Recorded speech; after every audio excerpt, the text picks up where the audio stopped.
The cocaine godmother, a name forged in blood, Griselda Blanco. The name itself sent shivers down spines. She was known by many titles: La Madrina, the godmother, the Black Widow. She was a pioneer in the brutal world of international drug trafficking, a woman who clawed her way to the top of a male-dominated empire. Her reign was built on mountains of cocaine. It was cemented with rivers of blood. She did not just participate in the violence, she orchestrated it, she reveled in it. Her reputation was legendary, a dark myth whispered in the streets. They said she was more ruthless than any man, more cunning, more driven by an insatiable hunger for power and wealth. Griselda Blanco was not simply a drug lord, she was an architect of death. She transformed the cocaine trade. She turned sleepy Miami into a war zone. Her influence stretched from the coca fields of Colombia to the bustling cities of America. She understood the power of fear. She wielded it like a weapon.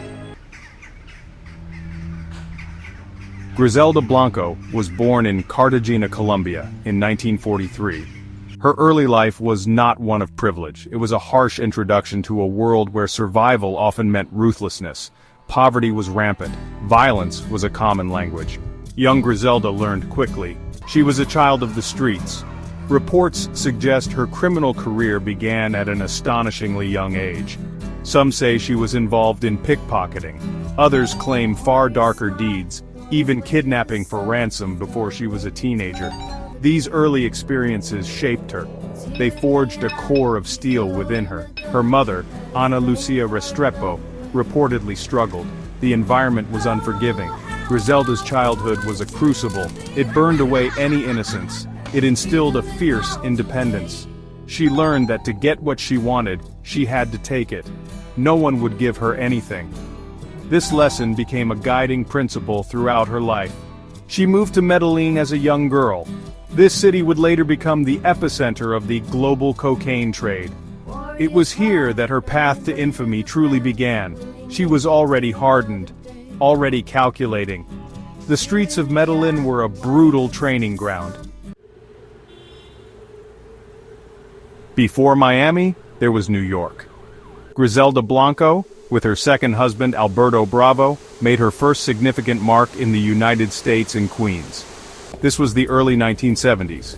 Cocaine was not yet the epidemic it would become. But Blanco saw the potential. She was a visionary in her own dark way. She and Bravo established a formidable cocaine trafficking operation. It was sophisticated for its time. They were pioneers. They were building the blueprint for future cartels. They were ambitious. They were ruthless. Their operation was audacious. They imported significant quantities of cocaine from Colombia. They used innovative methods. One famous tactic involved specially designed lingerie, bras and girdles with hidden compartments to smuggle drugs. This was Griselda's ingenuity at work. She understood the nuances of concealment. She knew how to exploit vulnerabilities in law enforcement.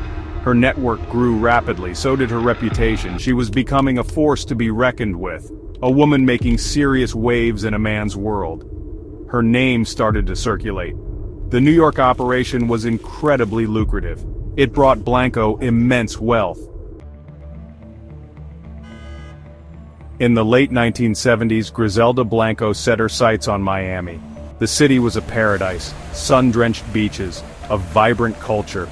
But beneath the surface, a storm was brewing.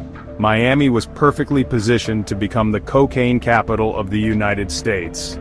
Blanco understood this. She arrived with a plan. She arrived with an army. She was determined to seize control of the burgeoning drug trade. She would not be denied. Her arrival marked the beginning of one of the most violent periods in the city's history. The Cocaine Cowboy era had begun. Blanco didn't just want a piece of the Miami pie, she wanted the whole thing.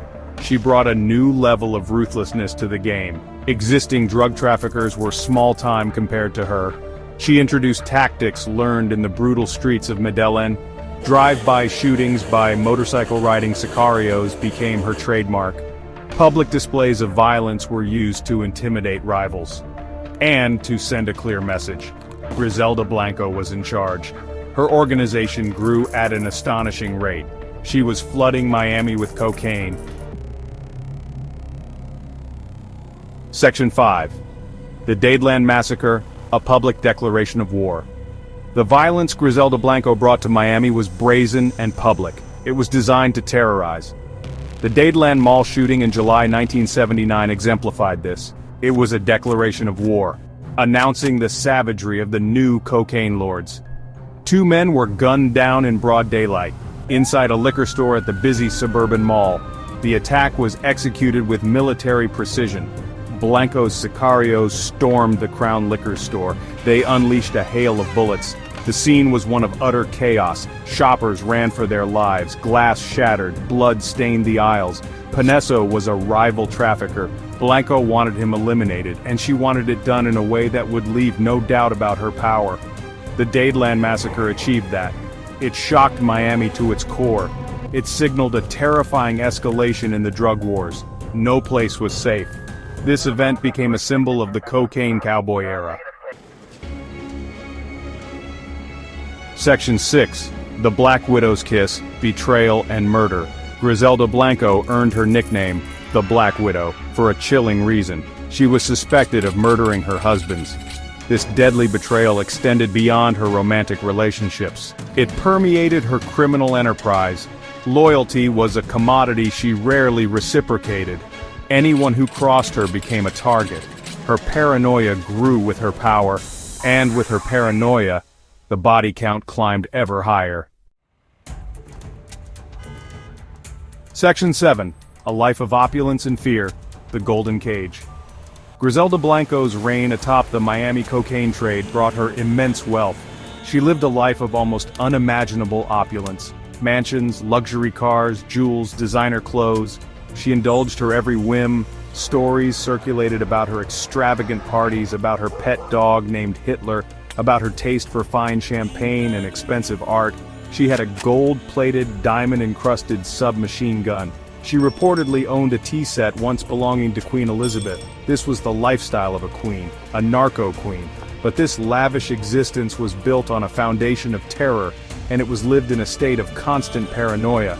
Griselda knew she had countless enemies, rivals she had crushed, associates she had betrayed. Law enforcement agencies were hunting her relentlessly. She lived in heavily fortified homes, surrounded by bodyguards. She moved frequently. She trusted almost no one. Section 8. The Unraveling of an Empire, a Queen Dethroned. Griselda Blanco's empire, built on fear and cocaine, began to crumble. Her unrelenting desire for absolute control became her undoing. She grew increasingly paranoid. She trusted no one. This led to internal conflicts within her organization. Loyal lieutenants became targets.